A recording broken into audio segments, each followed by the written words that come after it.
Let's go.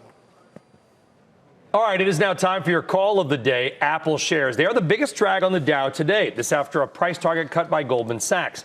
The analyst reiterating his neutral rating, but he slashed his target down to 165 from 187.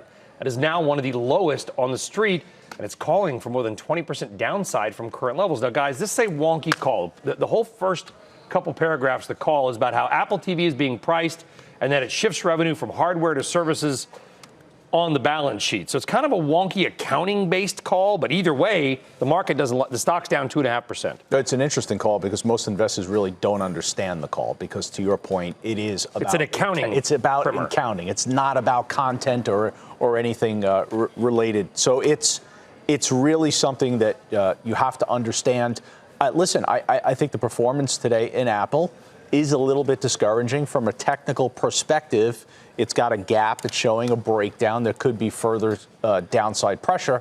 But, overall, you're talking about a company that the fundamentals are incredibly strong on, and the prevailing trend points towards it making new highs. But for whatever the day or coming weeks might lead, you might see some pressure. But I think it's technically oriented.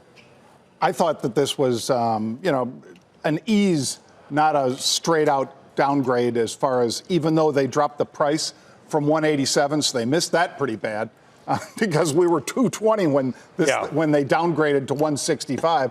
But Katie Huberty 2 days ago took it to 247. I'd rather follow who's right. Pete said that this morning. And who's been right? Katie Huberty in this name, not the Goldman Sachs analyst, but there were some good points nonetheless. And I think maybe you get into a little bit of a gap space here between 212 and 217. We actually, we really like the stock here. First of all, we like the fact that, every 60-day period since they've released an S model, the stock's been positive. So that's going back through the last 4 releases. The other thing is that we have an upgrade cycle coming for the 6 and the 6S that's pretty meaningful. And we think that's actually a little bit underpriced in the stock. So, I see the report. And to Joe's point, I think once you dig into it, there's some merit to the argument. I feel like, Shannon, there's got to be something bigger here that I'm missing, because I had a little panic attack when I read it because it reminded me of accounting in college, right? And no, literally, they got an example of what the guy's talking about. If you buy an iPhone for $1,000, you get a free Apple TV Plus subscription.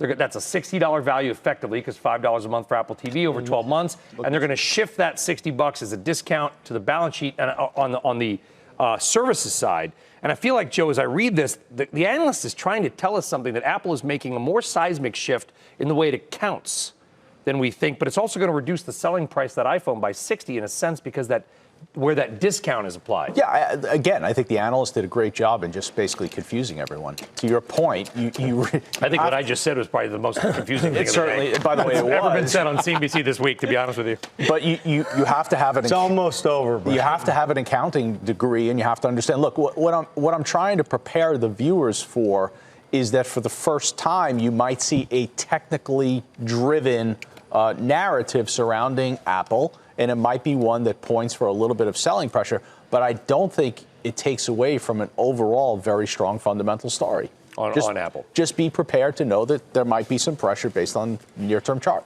Okay. So Goldman's been upgrading and downgrading this stock multiple times a year, every year for the last 15 years, when it's gone from $10 to $220. What I like to do is print these reports out and eat my lunch on top of them. I really don't understand why something like this, where they're shifting how they account for the revenue, would be enough to drop a stock or even make a stock go higher. The bigger picture story here is that the company absolutely is becoming more of a consumer staple, less of a consumer hardware play, and now more of a consumer services play on top of it. And anyone that doesn't understand that probably just woke up this morning. So there's nothing here. It's not terribly relevant. I think it's an interesting way of thinking about how they're going to be accounting for revenue. But at the end of the day, I don't think it moves the needle as far as anyone's fundamental outlook for the company. That's the reason I brought it up, Josh. You're right. That I have to believe there's something more in here, because otherwise there's just a lot of accounting lessons, and then we've all been there and done that. It's no fun. Let's see where the stock goes out today.